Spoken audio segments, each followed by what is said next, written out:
Her voice cut through the smoke of the grill. "How does it feel being the main loser here?" Laughter burst around the picnic table. My uncles chuckled, my cousins snickered.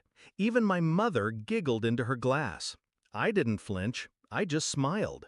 "How does it feel knowing the main loser is evicting you from her apartment?" The laughter died instantly. Forks paused midair. My sister's smirk faltered, confusion flooding her face.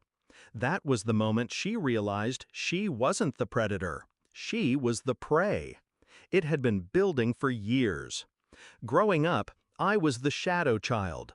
My sister, Rachel, got the spotlight. The first car, the expensive college, the constant praise. Me? I was the dependable one, the extra shift taker, the wallet they opened whenever bills piled up, the one they dismissed in public and leaned on in private.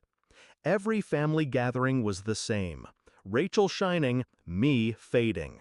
When I landed a stable job, she called it cute. When I bought my first car, she laughed. "Looks like a tin can." I swallowed it all. But I didn't forget. The truth cracked open 2 years ago. Rachel called, panicked. "The rent's due. I'm short. Can you cover it?" I had just been promoted. Money was tight but steady, so I agreed. The lease was in my name. I was her safety net. 1 month turned into 6. 6 turned into 18. She promised she'd take over. She never did. She spent freely, partied loudly, posted selfies in designer clothes, all while I paid the landlord quietly. I told myself it was temporary, that family helps family. But each month I saw her contempt grow.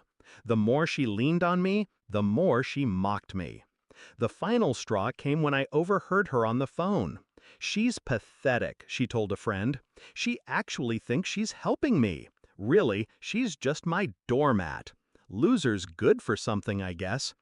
Doormat. That word sealed her fate. I didn't confront her. I planned. First, I called the landlord. Asked what it would take to shift the lease fully into my name. He was eager. Rachel was unreliable, but my record was spotless. Papers were drawn within a week. Next, I stopped paying her utilities directly. Instead, I opened a separate account. Bills routed through me. Her lights stayed on, her water flowed, but the receipts bore my name alone. Then I waited. Every month she grew bolder, nastier, thinking she had me trapped. Every insult was another nail in the coffin she couldn't see being built. So when she called me the main loser at that barbecue, I was ready. The silence that followed my words was heavier than smoke. Rachel blinked, shaking her head, trying to laugh it off. "What are you talking about?"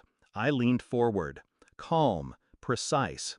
"You live in my apartment. The lease is in my name. The utilities, all under me. And last week, I filed the eviction notice. You'll be out in 30 days. Gasps rippled around the table. My mother's smile vanished. My father looked like he'd swallowed ash. Rachel's face drained of color. You wouldn't." I let my smile sharpen. I already did. The beauty of revenge isn't in the shout. It's in the quiet collapse. Rachel's laughter turned brittle. Her voice cracked as she protested. "You can't do this. We're family." Family. The word tasted bitter. Where was family when they mocked me, when they drained me, when they branded me loser in my own home? I stood, brushing crumbs from my lap. I'm done funding my own humiliation. No one spoke. No one laughed. The same mouths that ridiculed me minutes earlier stayed shut, stunned by the reversal. The eviction was smooth. She begged, she threatened, she dragged Mom into it. None of it mattered. The paperwork was airtight, signed by a judge. On the day she moved out, I watched from across the street as the last of her boxes were shoved into a borrowed truck. She refused to look at me. Pride can't stomach defeat. But I didn't need her gaze. I had her silence.